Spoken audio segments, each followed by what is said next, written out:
Morning students, up to example 3 we have completed in previous lecture. Okay, now we will start with example 4.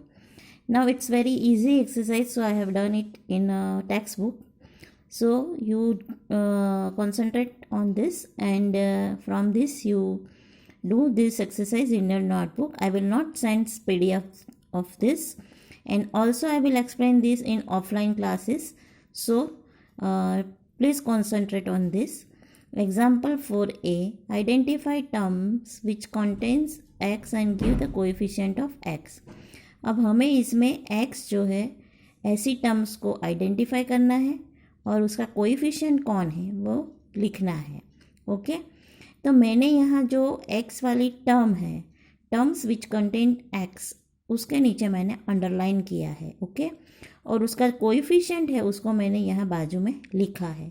So in first example Y square X plus Y है, तो Y square x term है उसके नीचे मैंने underline किया है, और Y square उसका कोएफिशिएंट है उसको मैंने बाजू में लिखा है.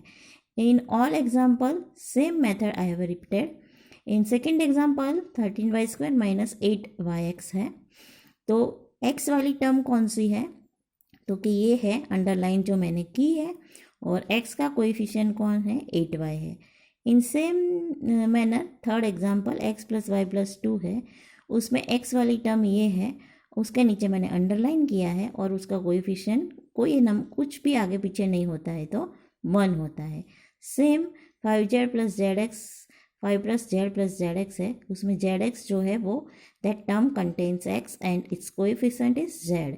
In this expression, this term x contains this term and this term, so coefficient of this term is y and coefficient of this term is 1 और this term is y. okay, now last example जो है 12xy square plus 25, उसमें 12x ये term है which is containing x and its coefficient is 12y square. okay, and in this term x terms which contain x is 7x and the coefficient is 7, and in this term this is also term which contains x and its coefficient is y square. okay, तो इसी तरह से हमें b में identify term which contains y square and give the coefficient of y square.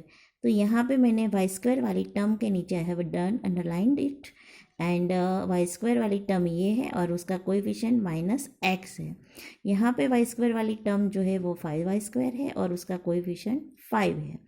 यहाँ पर Y square वाली term यही है, सिर्फ 2 है ये, तो ये दोनों के नीचे I underlined it, and it's coefficient और इसका है 15x माइनस 15x आएगा, और उसका है 7y स्क्वायर का 7 है. Okay, now classify into binomials, monomials and trinomials. okay, तो आपको पता ही है in previous classes also you have studied that कि one term contains if an expression contains one term then it's called monomials, two terms contains then binomials, three terms हो तो trinomials. okay, तो यहाँ पे 2 terms है that's why it's binomial, यहाँ 1 term है that's why it's monomial, here it's 3 terms are there so it is trinomial, only 1 term then monomial, 3 terms then trinomial, 2 terms then binomial, ये भी binomial, ये एक ही term है that's why it's monomial, these are 3 terms then it's trinomial, these are 2 terms then it's binomial,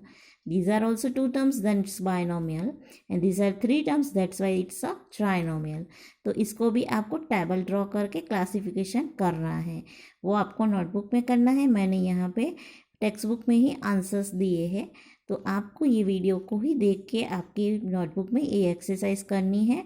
ये PDF में नहीं भेजने वाली हूँ, I will explain this also in offline class, that's why I will not send PDF of this exercise. okay, state whether a given pair of terms in is of like or unlike terms. अब like terms and unlike terms की definition ये है कि उनके जो variable होते हैं वो सेम होने चाहिए और वेरिएबल का पावर भी सेम होना चाहिए. अब यहाँ पे कोई वेरिएबल नहीं है, ये कांस्टेंट है, so that's why they are like term.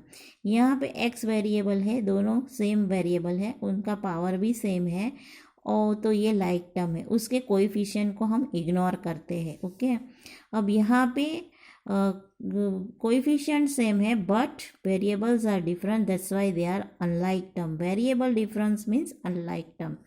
यहाँ पे वेरिएबल सेम है, एक्स वाई या वाई एक्स सेम होता है, उनका पावर भी सेम है, that's why they are like term. यहाँ पे 4m² है और यहाँ mp² है, मीन्स m का पावर अलग है, देखो p का पावर भी अलग है, that's why they are unlike term.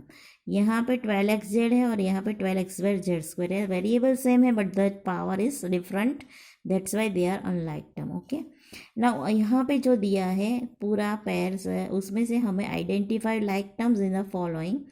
तो मैं फर्स्ट है -xy², उसकी लाइक टर्म है ये रही 2xy², तो दोनों को 1 नंबर दिया है। ओके, तो ये दो लाइक टर्म है, जो दो नंबर सेम हो वो दो लाइक टर्म्स है। सब सेकेंड है -4y(x²), तो उसकी लाइक टर्म ये रही, तो यहाँ पे मैंने 2 नंबर डाला है, 20x²y मीन्स 2 आर सेम।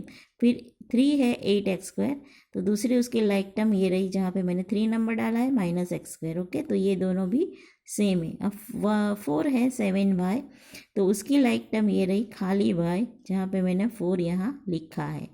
उसके बाद है 11yx -11yx, तो 5 नंबर और कहाँ पे है दो ढूंढो, ये रहा, तो 2xy लिखो या yx लिखो, सेम है, तो ये 5 और ये 5 लाइक है।